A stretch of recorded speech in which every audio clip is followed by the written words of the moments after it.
আসসালামু আলাইকুম প্রিয় ফুটবল ফ্যান্স। ইন্টার মায়ামিকে কেন্দ্র করে একটু আপডেট দেওয়ার চেষ্টা করছি। লিওনেল মেসির এই দলটা প্রি সিজনের একেবারেই কিন্তু গুরুত্বপূর্ণ একটা ফেজে আছে, যে কারণে ভিডিওটা একটু আগেভাগে করতে হবে। আপনাদের অনেকের অনেক প্রশ্ন আছে, অনেক ফুটবল আপডেট সম্পর্কে জানতে চাচ্ছেন, একটু ধৈর্য ধরে অপেক্ষা করবেন, আস্তে আস্তে আরও ভিডিও আসবে, ভিডিও সংখ্যা বাড়বে। এখন ইন্টার মায়ামিকে দিয়ে যেহেতু শুরু করছি, ইন্টার মায়ামির সামনে প্রি সিজনে তাদের প্রথম ম্যাচ রয়েছে মেক্সিকান ক্লাব বা লিগা এমএক্সে খেলা ক্লাব আমেরিকার বিপক্ষে, যেটা কিনা বাংলাদেশের সময় অনুযায়ী আসছে জানুয়ারির 19 তারিখ সকাল 9টা থেকে অনুষ্ঠিত হবে।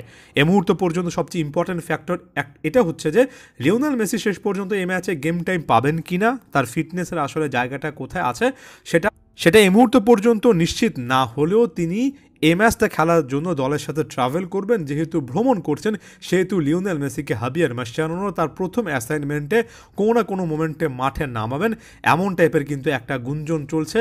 তাই এখানে দিন শেষে লিওনেল মেসি যদি তার নতুন সিজনটা এই ম্যাচের মাধ্যমে শুরু করেন, প্রি সিজনের এই ফ্রেন্ডলি ম্যাচ আনঅফিসিয়াল ম্যাচের মাধ্যমে শুরু করেন, সেখানে খুব একটা বেশি অবাক হব না। ট্রান্সফার মার্কেটে বেশ কয়েকটা জায়গা থেকে ইন্টার মায়ামি সাম্প্রতিক সময়ে অপারেশন শুরু করেছে। আপনারা নিশ্চয়ই দেখেছেন ফরওয়ার্ড প্লাস লেফট উইঙ্গার ফাফা পিকাল্টকে আনা হয়েছে, আরও একজন ফরওয়ার্ড যিনি কিনা রাইট উইংয়েও খেলে থাকেন তাকে আনা হয়েছে, যিনি কিনা সেল্টা ভিগো লা লিগার খুবই গুরুত্বপূর্ণ একটা ক্লাব থেকে ইন্টার মায়ামিতে এসেছেন। সেল্টা ভিগোতে মাত্র অল্প কয়েকটা ম্যাচ খেলারই সুযোগ পেয়েছেন, তবে এই 25 বছর বয়সী আর্জেন্টাইন প্লেয়ার যিনি কিনা মূলত একজন right winger plus centre forward বা লেফট উইং পজিশনে খেলতে পারেন, যে প্লেয়ারের নাম তাদেও আলেন্ডে কিংবা আর্জেন্টাইন স্প্যানিশ উচ্চারণে অনেক সময় আসিয়েন্দে এমন টাইপের একটা কিন্তু নাম, যাকে আসলে এমন উচ্চারণও শুনতে পারেন, তাদেরও আলিয়েন্দে কিংবা আসিয়েন্দে। এই প্লেয়ারটার প্রোফাইলটা মোটামুটি দেখেছে, আমার কাছে এনার্জেটিক একজন ফুটবলার মনে হয়েছে, যিনি কিনা ভিন্ন ভিন্ন পজিশনে খেলতে পারেন এবং ওভারঅল এমন একটা প্রোফাইল বলে মনে হয়েছে, যিনি কিনা ফাইনাল থার্ডে ফিজিক্যালিটি আনবেন এবং সব মিলে একটা গতি আনবেন। লিওনেল মেসি এবং লুইস সুয়ারেজের পাশে তাদেও আসিয়েন্দে যদি মানিয়ে নিতে পারেন, তাহলে ভালো একটা অপশন হতে পারে। বিশেষ করে তার ফিজিক্যালিটি, তার ওভারঅল যে একটা শক্তিশালী প্রেজেন্স যতটুকু দেখার সুযোগ হয়েছে, সেটা ইন্টার মায়ামির কাজে আসতে পারে।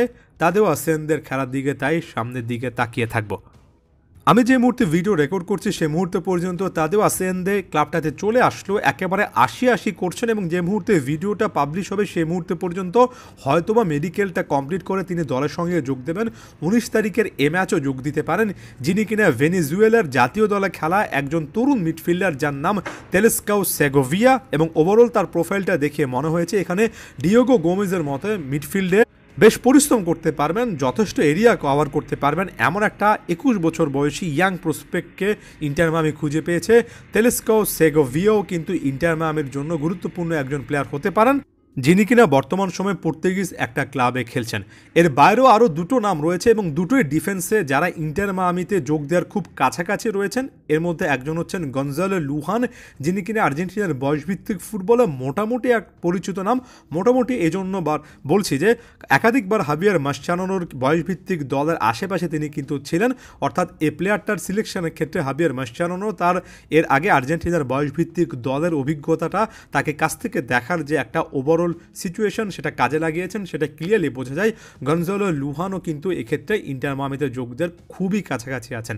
এর বাইরেও কিন্তু একাধিক প্লেয়ারের নাম বলা যায়, তবে এই মুহূর্তে অনেক বেশি নামে না গেলেও ম্যাক্সি ফ্যালকন নামক আরও একজন ডিফেন্ডার, যিনি কিনা বর্তমান সময়ে চিলির একটা ক্লাবে খেলছেন এবং উরুগুয়ের অনূর্ধ্ব 20 দলের হয়ে বেশ কয়েকটা ম্যাচ খেলা তার এক্সপিরিয়েন্স আছে, যদিও জাতীয় দলে এখন পর্যন্ত জায়গা করে নিতে পারেননি। 27 বছর বয়সী এই ডিফেন্ডারকে আনার মাধ্যমে ডিফেন্সের ওভারঅল শক্তিমত্তা আরেকটু ইন্টার মায়ামি বাড়িয়ে নিতে চাইবে।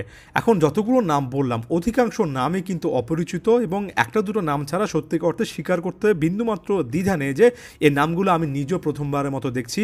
তবে যতটুকু প্রোফাইলগুলো অ্যানালিসিস করছি, আমার কাছে মনে হচ্ছে প্রথম দিকে যে নামগুলো বলেছি সেখানে যথেষ্ট প্রমিস আছে।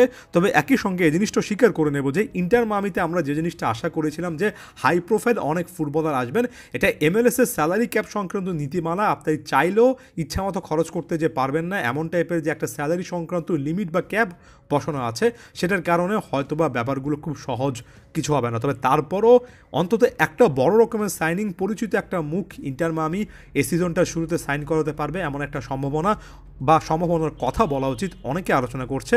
দেখা যাক শেষ পর্যন্ত ইন্টার মায়ামির সেই সম্ভাবনার পথে আসলে কতটুকু এগোতে পারে। ইন্টার মায়ামি সম্পর্কে আরও অনেক আপডেট আসবে, অবশ্যই বড় মতো ফুটবল ফ্ল্যাগের সাথেই থাকবেন।